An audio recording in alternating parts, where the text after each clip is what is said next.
My clothing brand has grown to close to 10 million in the past 2 years. Wow. Sick. But the more I scale, the less I think Meta is working. It seems like it might just be hitting our past customers over and over. Well, ask Sidekick. Yeah. First off, find out. I'm just always going to start with like the simple shit, and then we can dive deeper. But ask Sidekick like Shopify Sidekick. Yeah, like what we did before the call. What would you ask it? Like literally, like what would you? Wasn't it repeat customers? They said the less I think Meta's working, it seems like it might be hitting our past customers. What would you ask Shopify Sidekick? Returning customer rate. Yeah, what's my returning customer rate today, or like give me like month over month? So let's assume the reason that they think that Meta just might be circling the wagons on past customers is because new customer more growth and more revenue. And you can ask LTV now too. Well, you can. I mean, let's assume it's like more and more revenue seems to be coming from my past customers and like less and less from my new customers. So I mean, that's how it is, though. Like that's literally you're building a loyal brand. It sounds like. Yeah, that's actually not a bad thing. Like if you were to check his, like I'd guarantee you, he doesn't have higher new customer revenue than returning customer revenue on a monthly basis. We're like at 28%. 28% returning. Yeah, 28% return only. Yeah. So like we're like 40. That's what I'm to 60% returning revenue. Yeah, but you're further along than him, I think. You're also true, and we're also subscription. But no, even if it's like repeat purchase rate, I bet he acquires way more efficiently. You know what I mean? So he can like grow faster. This is so when returning customer starts catching and passing new customer, it's like, oh, you just can't outgrow your returning customers, and it does get harder and harder for sure. You're further along, it gets harder and harder to outgrow your returning customers. Correct, but he's at 10 million. He's not outgrown it. He shouldn't be feeling that yet, is what I'm saying. Like, I fully agree on that. So if a returning customer like yours is at 28%, you're maybe a little further along than this guy, you know. So if his is like 50-50 and it's like, oh, it's really been taking up more and more revenue, I guess that's what I'm assuming he's feeling, is if that makes sense. I'm projecting a lot on that. We don't know the details, so I'll act as proxy as him and I'll say, oh yeah, it's like returning customer revenue is like 50%, and it was probably like a year ago it was like 25%. Could be. I was gonna say like if on apparel, because I think back to like Posh, right? I bet he does a lot of drops. So Posh is like they returning. The goal is like we always are trying to outperform. Can you tell us the brand off the record? I don't know it. Okay. So it's like we started seeing the repeat rate was huge, and the email list, the more we hit the email, the more we hit SMS, the more hit our channels. It was primarily repeat, but it's because the way that this brand was built was like almost cult like, where they're just going to continue to buy over and over no matter how many drops she had. But actually, I'm glad you're bringing that up, because I would say Posh had this exact problem. Like they did not acquire super efficiently from Meta ads anymore, but that was really covered up by the fact that they did so well with returning customer revenue. Incredible. So their Meta ads, their ad account, everything looked good. The ROAS was incredible. You know what I mean?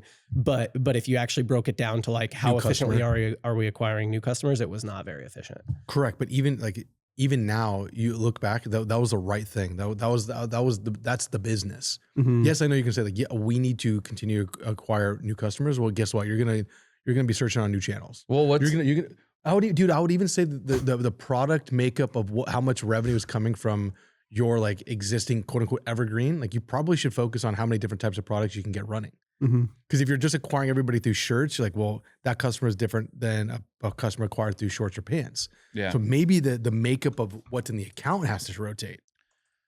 You guys know the delusional vision that some founders have that like eventually we'll stop running ads and only send emails and texts because we have enough customers. It's delusional, but it exists. But that guy's like somewhat at a good point where like if he's doing a drop model. So if we do drops, let me rephrase what I said earlier. If we do drops, it's closer to like 48% because our loyal Dad Gang supporters are coming back and buying the new thing that just came out to add to their collection. Yes. And the evergreen stuff is where we get our new customer rate. So blended all in a month is what? Closer to like in the 30s. Okay.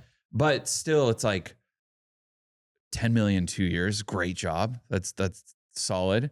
And then at the same time, what's he doing like within the account? Like yesterday, we even chatted like small tweaks, like attribution settings. Yep. Like, so what's he doing within the account to make sure that he's getting more new people? And then what is the sometimes what is the clothing? If you're selling like baggy hoodies and you have one, demo that wants them, like what other product are you introducing to pull in a new audience? Also, I'm really assuming this is, I assume no girls listen to us when Zoe's not on. Well, baggy hoodies goes across both, right? Yeah, now. I know. Like every question that I don't know who it is, I'm always like he.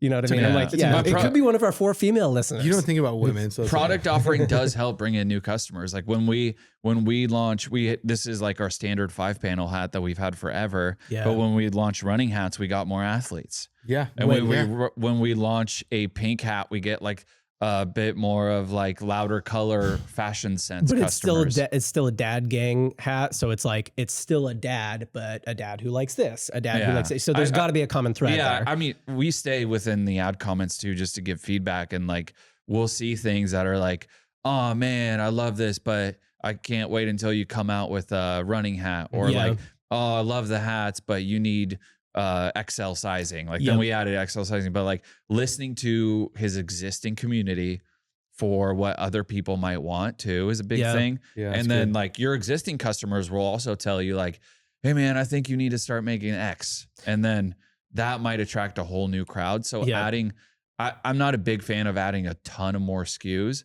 but sometimes when you introduce just one more product in apparel, specifically, you will pull in another crowd. Yeah. I think so too. I'll give some really simple tactical things. It's not hard to you said like find out if that's the case. I'll just give the how on how I would find out whether Meta is circling the wagons on past customers or new ones. Number one red flag, if you don't have any attribution tools or anything like that, just go in and look at how much of your revenue comes from view through conversions versus click through conversions. So if you're using that 7-day click, 1-day view, you can break down like, oh, how many of these conversions were view through and click through. And if it's a really like high amount, I would say more than 10 or 20% view through, then you're right. Then your instinct is right. It is probably just showing ads to your past customers every single day because they repeat purchase because they're, well, and just frequencies too. Yep. And so that's like the first thing I would look at. And then if that were the case, then I'd probably, if you don't already have one, get an attribution tool. Of course, I prefer Triple Whale, but any of them will do this. And you can go look at your purchases from Meta in there, what percentage of them are new customers. Yeah. If you're correct about all this and your new customer purchase percentage is low, and I would count low anything under 70% for an apparel brand doing 10 million, 70-75%. Then click only attribution is the easiest, simplest solution. You could also try, they have a new feature on Meta called incremental attribution, I think is what it's called. Yep. But where it's supposed to go get you incremental revenue or whatever, but it's untested. To be determined. Yeah, but click only attribution is going to be the easiest like quick fix that I've seen work a bunch of times. What's he doing for a referral too? For a referral? Yeah. Like we use Social Snowball to plug into our flows. We get our customers how do you get people to do it? Yeah. Yeah. Well, I mean, our offer is great. You share your link and you make 10% of the revenue on any hat sold. So if you really get after it, $3.50 every time somebody buys off your links, not bad. No, that's a coffee a day, 10 of Zen or some gas if you want to stack it up. Might be a whole lot. It's whatever your preferred stimulant is per day. Caffeine, Zen. No, but seriously, have some sort of plugin that incentivizes your customers to go create more customers. Yeah, the loyalty programs, a lot of these things, especially around apparel. Yeah, it's cold like you reach 10 hats, you get like there's just. Yeah, you need to create loyalty around this stuff. If you've gotten to 10 million in the past 2 years and it's primarily via Meta ads, you do have the capability of acquiring new customers somewhat efficiently on Meta. And you might be right that Meta's just not doing that for you anymore. So you might have to just kind of do some stuff in the ad account.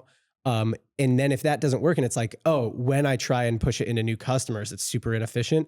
Then I think you're right. It's like, you got to maybe release some different product lines and stuff like that. And obviously, referral systems and things, but you might have like reached the edge of where you can really acquire efficiently with your type of clothing. Like you said, if it's baggy hoodies, then the TAM is limited. If it's something really trendy, the trend might be going down. You know what I mean? Seasons, a lot of stuff happening there. Yeah. So like if you were like baggy jeans, Jean Code jeans, there was a time where they crushed it. Yeah, they're back. And then they went away. Now they're back a little bit. They'll go when fashion goes from skinny to baggy, baggy to skinny. That's basically all fashion does all the time. Every 5 years or so. Yeah. I don't know. Hopefully that was a good, helpful answer. Yeah. Yeah. I think so. All right, cool.